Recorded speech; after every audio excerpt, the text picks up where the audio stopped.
Mesdames et messieurs, assalamu alaikum wa rahmatullahi wa barakatuh. Que la paix, bénédiction, mais aussi la miséricorde d'Allah soit sur vous tous. En fait, je suis tout à fait ravi de vous retrouver dans cette édition hebdomadaire de culture religieuse, votre fenêtre sur le monde islamique, sur le monde musulman, sur la religion islamique. Aujourd'hui, en fait, nous allons vous proposer un hadith tout à fait imminent, un hadith qui va parler de Mafatihul Khayr Maghaliqu Ash-Sharr. Avec plus de précision, notre grand prophète Mohammed paix et salut soit sur lui a dit: certaines personnes sont des clés du bien et des serrures face au mal, et d'autres personnes sont des clés du mal et des serrures face au bien. Bonne annonce à celui dont Allah fait une clé du bien, et malheur à celui dont Allah fait une clé du mal. Donc c'est le grand hadith, les explications, les éclaircissements seront avec notre invité de marque, Dr Sami Mandour, le grand professeur à l'université de l'Azhar.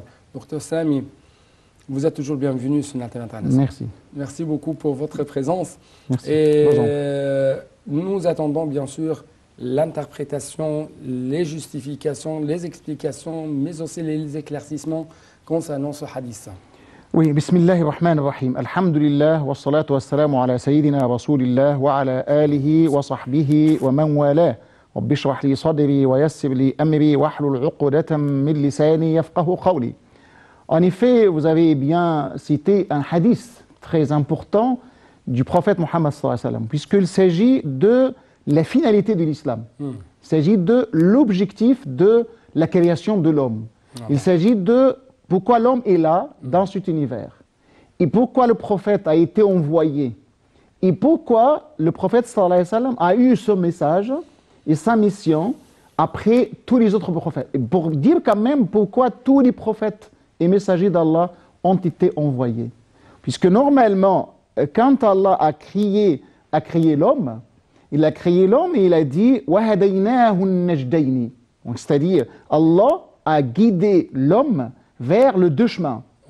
Quand on dit les deux chemins, les deux voies, vous avez la voie du bien, la juste voie, et vous avez la voie de mal, le chemin de mal. Donc voilà la voie du bien qui mène au paradis et la voie de mal qui mène à l'enfer. Donc dès les débuts de la création, c'était comme ça. Allah a déjà précisé à Adam, à tous les prophètes, dès Adam jusqu'au prophète Mohammed sallallahu alayhi wa sallam, il s'agit de bien, appeler au bien et interdire le mal. Raison pour laquelle vous avez dans le Coran un verset très important. Il y a deux versets où l'on parle de la Ummah islamique, de la communauté musulmane, la Ummah de l'islam. Quand Allah a dit, vous avez le premier verset, Kuntum khayra ummatin, ukhrijat lin-nasi, ta'muruna bil ma'ruf wa tanhauna 'anil munkari wa tu'minuna billah. Vous avez donc les qualités, les traits caractéristiques, les privilèges de cette Ummah, la Ummah musulmane. Vous avez tu'minuna billah, ta'muruna bil ma'ruf, tanhauna 'anil munkar. Vous avez donc trois conditions sine qua non pour faire partie de cette Ummah. Oui. Vous avez tu'minuna billah, c'est la foi. Vous devez avoir la foi en Allah subhanahu wa ta'ala. Tu'minuna billah, ta'muruna bil ma'ruf, c'est-à-dire enjoindre le bien. Wa tanhauna 'anil munkar, interdire le mal. Là, c'est ce qu'on appelle miftahul khayri mighlaqu ash-sharr. Quand vous êtes là, vous entraînez le bien. Et quand vous êtes là, vous interdisez le mal. Quand vous absentez, le bien n'est pas là. Et quand vous absentez aussi, vous absentez, le mal n'est pas là. Donc c'est-à-dire, vous êtes toujours là, donc c'est le bien. Si vous êtes toujours ici, vous interdisez le mal. S'il y a quelque chose de mal devant vous, vous devez l'interdire de la façon la plus adéquate à la lumière du verset coranique « Ud'u ila sabili rabbika bil hikmati wal maw'idati al hasanati wajadilhum billati » c'est-à-dire appelle à la religion d'Allah par bil hikmati, la sagesse, wal maw'idati al hasana, la bonne exhortation, et discute avec eux de la meilleure façon. Donc là c'est al-khayr, donc c'est le bien, le chemin de bien qu'on doit commencer. Ça commence dès la foi. Ouais. Vous devez avoir la foi pour mener tout ce qui est, pour faire tout ce qui est bien et tout ce qui est utile dans notre société. Oui. Et La finalité de l'islam, c'est l'appel au bien et c'est l'interdiction à tout appel tout mal. Au mal. Oui. Et deuxièmement, il y a toujours une récompense consacrée à ceux qui appellent au bien et un châtiment consacré à ceux qui appellent... Appel et fait, les deux à la fois. Appel et fait. Nous allons bien sûr savoir un peu plus d'explications, notamment comment nous pouvons être mafatuhu al-khayr, comment nous pouvons être la clé du bien et les serrures du mal. C'est ce qu'on va savoir, mais justement après ce petit reportage.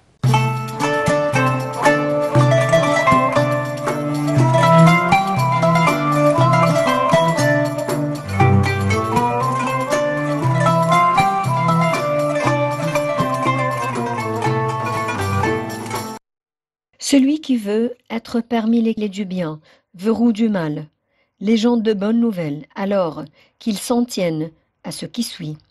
La sincérité envers Allah dans les paroles et les actes. Elle est en effet la base de tout bien et la source de tout mérite. L'invocation et l'insistance auprès d'Allah, de la réussite en cela. En effet, l'invocation est une clé pour tout bien. Et Allah ne repousse pas un serviteur qui l'invoque et ne déçoit pas un croyant qui l'implore. Désirez ardemment la quête de la science et son acquisition, car la science invite aux vertus et aux actions nobles, et on y rempart contre les vices et les grands crimes. S'appliquer dans l'adoration d'Allah, notamment les obligations, et en particulier la prière, car elle préserve de la turpitude et du blâmable. Se parer des nobles caractères et de ce qui en est éminent, s'éloigner des mauvais comportements et de ce qui en est aissable. Fréquenter les bons et s'asseoir auprès des vertus, car les anges encerclent leur assise et la miséricorde les enveloppe. Et prendre garde aux assises des mauvais et des prévés. Elles sont certes ce sur quoi descendent les diables. Conseiller les gens lors de leur compagnie et de leur fréquentation, en les occupant dans le bien et en les détournant du mal. Se rappeler le retour et la station debout devant le Seigneur de l'univers, alors le bienfaisant sera rétribué pour sa bienfaisance et le malfaisant pour sa malfaisance. Et le pilier de tout cela est l'ambition du serviteur dans le bien et dans l'intérêt des gens, à partir du moment où l'ambition est présente, que l'intention est résolue, que la détermination est certaine, qu'il aura demandé l'aide d'Allah en cela et aura accompli les choses conformément, il sera alors, par la permission d'Allah, parmi les clés du bien, verrou du mal.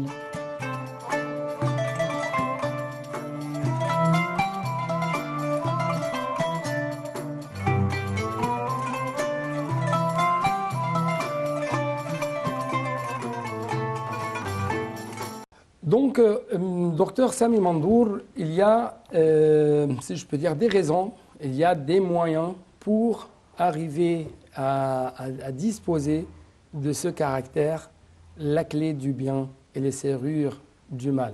Oui, c'est exactement ça, puisque nous avons déjà parlé de les traits caractéristiques de la Ummah musulmane. Et l'autre verset nous donne cette clé. Parce que l'autre verset dit « Waltakun minkum ummah ». Vous avez la Ummah, la grande Ummah en général, et vous devez avoir un groupe tiré de cette Ummah qui va faire quoi? Comme le dit le verset « Ummatun yad'una ila al-khayr ».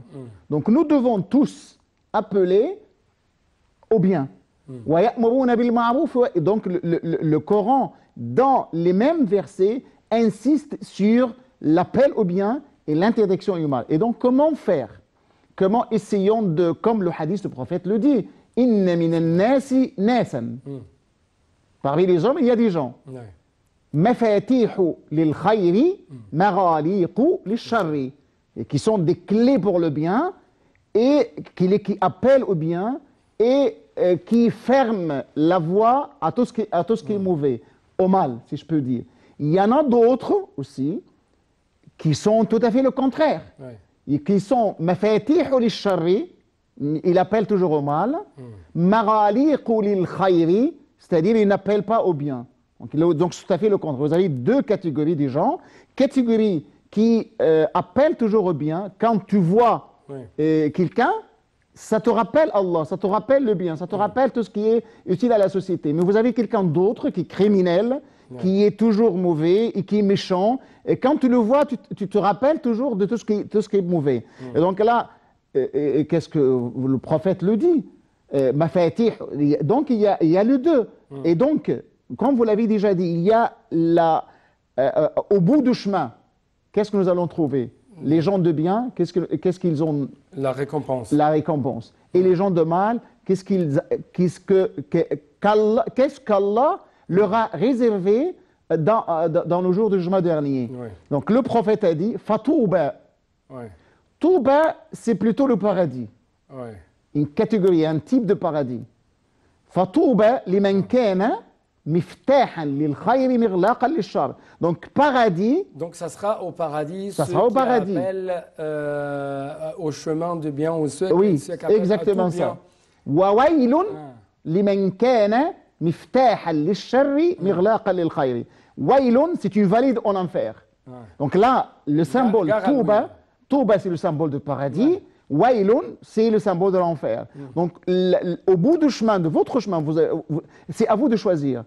Est-ce que vous allez choisir le chemin de bien? Donc, dans ce cas-là, vous irez directement au paradis. Et si vous avez bien choisi le choix de mal, vous devez certainement aller à l'enfer. Ouais. Et donc, là, c'est la première chose que le musulman doit mettre dans l'esprit, parce que la première chose, vous allez voir quelle sera la fin de votre travail. Ouais. C'est-à-dire le résultat de votre travail, le fruit de votre travail. Est-ce que ça sera un bon fruit ou bien un mauvais, un fruit amer? Ouais. Donc, celui qui fait le bien aura un bon fruit, comme c'est un fruit qui est bon à manger, mais celui qui fait le mal, il aura des fruits amers, c'est-à-dire l'enfer. Et donc, comment faire? La première clé, parce que normalement, quand il y a quelqu'un qui a dit, Allah a dit, La ilaha illallah miftahul jannah. Dire la formule, La ilaha illallah, il n'y a aucune divinité en dehors d'Allah, c'est la clé du paradis. Et le chemin de bien mène au paradis. Et donc, imaginez, vous devez avoir la clé. Et la clé, c'est quoi? C'est dire La ilaha illallah. Mais il y a quelqu'un qui a posé la question à l'un de grands tabi'in, de grands sahaba, qui ont déjà plus proche du temps du prophète, Wahb ibn Munabbih. Mais comment?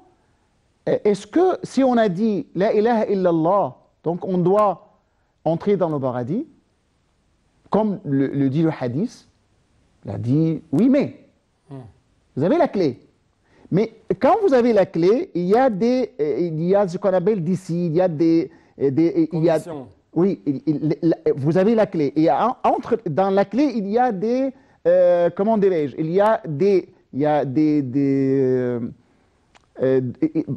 Quand on a la clé n'est pas plate, mais il y a d'autres choses par lesquelles on doit ouvrir. Et donc, est-ce que vous devez avoir une clé qui n'est pas valable, et entrer? Si la clé n'est pas valable, tu ne peux jamais entrer. Ouais. Donc, pour avoir une clé valable, vous devez avoir de bonnes actions. Ouais. C'est-à-dire, vous devez faire des actes. Donc d'après vous, il faut toujours lier ou relier plutôt les propos, la foi, l'attestation de foi, ouais, et les actions. Et les actes. Donc, c'est ça, pour cette raison, on a mafatih lil khayr. Vous avez dit la ilaha illallah. Mais vous avez beaucoup de criminels qui disent la ilaha illallah. Mais est-ce que ce criminel-là qui dit la ilaha illallah peut directement entrer au paradis parce qu'il a dit la ilaha illallah. Il a passé toute...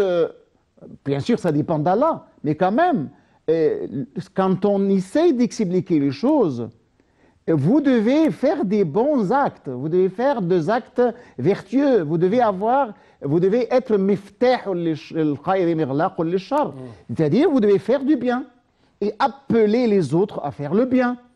Et c'est pour cette raison, quand on... vous avez dans un hadith, Inna Allah kataba al-hasanati was-sayyi'at. C'est-à-dire, tout ce qui est fait est déjà prédestiné. Mais maintenant, vous êtes en train de faire quelque chose. Vous avez l'intention.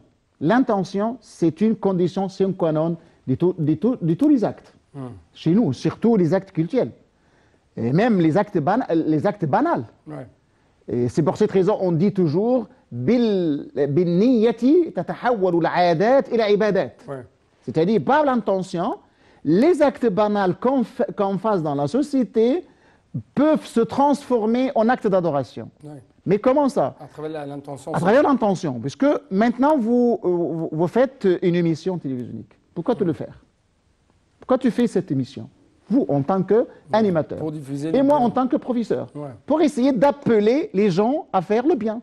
Donc, notre attention, d'appeler les gens à faire le bien, ça nous donne des récompenses. Sans cette intention, l'acte est invalide. Revenons au hadith du prophète. Inna Allah kataba al-hasanat wa sayyi'at. Et ensuite, il y a des gens qui font de bien. Il y a des gens qui font de mal. Il y a des gens qui s'apprêtent à faire le bien, mais ils ne le font pas. Mais il y a des gens qui s'apprêtent à faire le mal, mais ils ne le font pas. C'est ce qu'on va savoir avec plus de détails, mais justement après cette petite pause pour vous donner un peu d'espace pour prendre l'haleine. On souffle. On souffle. Et donc, vous êtes encore invités avec nos chers téléspectateurs à visiter cette mosquée monumentale qui se trouve dans notre capitale, le Caire.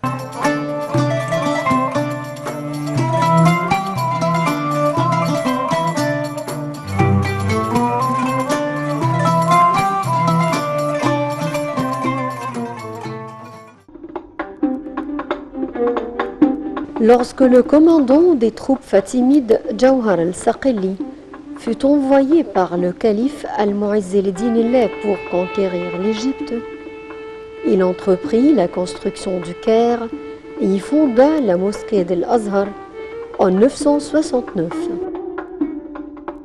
La construction de la mosquée s'étendit sur 2 ans. La mosquée d'Al-Azhar ouvrit ses portes pour la première fois en 972. Depuis cette date, la mosquée d'Al-Azhar et son université deviennent parmi les plus célèbres dans le monde musulman.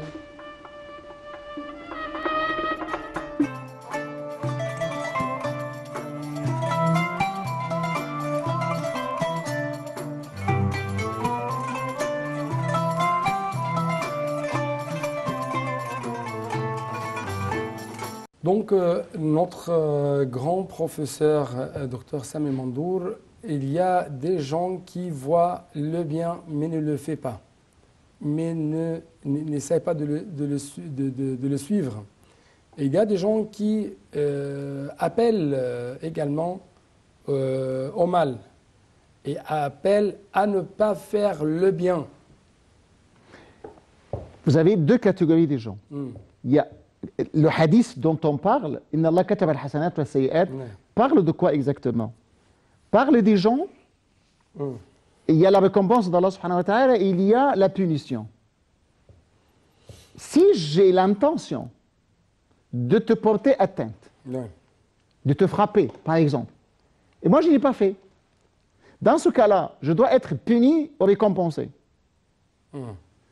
Et si j'ai l'intention de te donner de l'aumône, et je n'ai pas fait, je dois être récompensé ou non? Là, il s'agit de quoi? Il s'agit de miftah al-khayr mirlaq al-shar. Parce que l'islam exhorte les gens à faire le bien et à éviter de faire le mal. À faire le bien, même si... même avec l'intention. C'est-à-dire, si j'ai l'intention de porter atteinte à quelqu'un, et donc je me rappelle d'Allah subhanahu wa ta'ala, je me rappelle, mais comment faire atteinte à quelqu'un? Mais c'est interdit. Allah m'a interdit de porter atteinte, de faire tort à quelqu'un. Donc je me suis rappelé d'Allah, et dans ce cas-là, je me suis interdit de faire le mal. Et dans ce cas-là, hein, j'aurais être récompensé. Même si je n'ai pas fait un acte de bien, mais j'ai l'intention de ne pas faire le mal. Ouais. Je n'ai pas l'intention de faire le mal. Allah, c'est très bon, c'est Oui. la grandeur de l'islam. Oui. Donc si j'ai l'intention de faire Le mal, et je ne commets pas le mal, ouais, dans ce cas-là, je serai récompensé. Parce que je me suis interdit de faire le mal. c'est ça pour l'amour de Dieu. Comment... Normalement, c'est pour l'amour de Dieu. C'est pas parce que je trouvais un policier, et donc le policier va m'arrêter si j'ai fait de mal. Non, c'est pas pour cette raison. J'ai évité de faire le mal, de porter atteinte à quelqu'un, de faire tort à quelqu'un, parce que je me suis rappelé que Allah m'a interdit de le faire. Donc je me suis interdit de le faire pour l'amour d'Allah subhanahu wa ta'ala.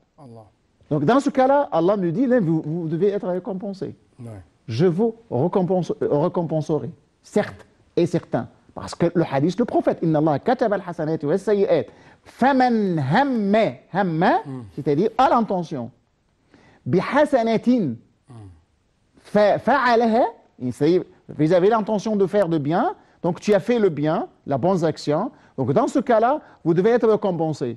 Et la récompense, c'est quoi? Vous avez une récompense redoublée en 10, redoublée en 700.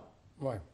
Donc vous avez la bonne action que vous devez faire, vous devez avoir 100 récompenses. Pas une seule, une qui va doubler en 10, qui va redoubler aussi en 700. وَمَنْ هَمَّ بِحَسَنَةٍ فَلَمْ يَفْعَلْهَا كُتِبَتْ لَهُ حَسَنَةٌ. Mais celui qui a l'intention de faire le bien, il n'a pas fait, il a aussi la récompense d'intention. Celui qui a l'intention de faire le mal, il n'a pas fait le mal, il sera récompensé. Et celui qui fait le mal et a l'intention de faire une mauvaise action, il l'a fait, il n'aura qu'une seule mauvaise action. Qu'une seule sayyi'a.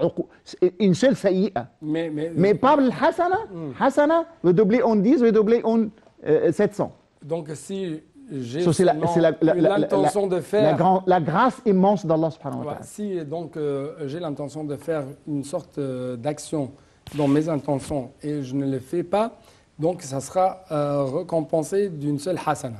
Oui. Bonne action. Mais si je le fais, ça sera redoublé en 10. Et même dans un autre hadith, la générosité, 700 hasana. Ouais. Et par contre, si vous avez fait du mal, c'est une seule sayyi'a. Là, il s'agit, quand on dit sayyi'a, il faut faire attention, il faut faire une différence entre deux sortes de sayyi'a. Deux sortes de mauvais actes. Puisque quand même, il y a une certaine confusion dans la mentalité de certains gens. Et là, c'est aussi c'est pour pousser, exhorter le musulman à faire le bien et ne pas faire le mal. Puisque normalement, le sayyi'a, c'est quoi? Vous pouvez faire, par exemple, la prière, c'est un droit divin d'Allah. Je le fais exclusivement pour Allah. Si je ne fais pas la prière, ça ne porte atteinte à aucune personne. À personne. Mais si je commence maintenant à semer le désordre sur la terre, à porter atteinte à quelqu'un, à faire tort à quelqu'un, à tricher par exemple, à, comme on le voit aujourd'hui, à faire le monopole des marchandises. Ce sont des mauvais actes, de mauvaises actions qui portent atteinte à des êtres humains. Dans ce cas-là, donc vous avez les deux catégories. La première catégorie, ça concerne Allah subhanahu wa ta'ala. Si vous avez bien abandonné un acte cultuel, comme le salat, comme la prière, le jeûne, le pèlerinage et tout ça, donc ça revient à Allah de vous pardonner. Mais si on a commis un acte abominable, criminel, un mauvais acte contre un être humain, que ce soit musulman ou autre, il s'agit d'un être humain. Ouais. Puisque l'être humain, en tant qu'être humain, est sacré, Ouais. est inviolable. Et il ne faut pas violer ce droit. Si vous avez violé, bafoué les droits d'un être humain, dans ce cas-là, Allah ne pardonnera jamais le péché que vous avez fait, à condition que Ouais. l'être humain Ouais. pardonne. Ouais. Si l'être humain ne pardonne pas, Allah ne pardonnera jamais. En fait, on n'a plus de temps pour continuer un peu plus Ouais. l'explication de tels hadiths et d'autres hadiths. C'est pourquoi on va essayer de consacrer une autre édition pour parler un peu plus de ce sujet. Mais en tout cas, Inch'Allah. je dois vous remercier infiniment pour votre Je vous en explication. prie. Merci beaucoup. Je vous en prie. Et c'est pareillement pour vous, chers téléspectateurs. Merci. Assalamu alaikum wa rahmatullahi wa barakatuh. Wa alaykum assalam wa rahmatullah.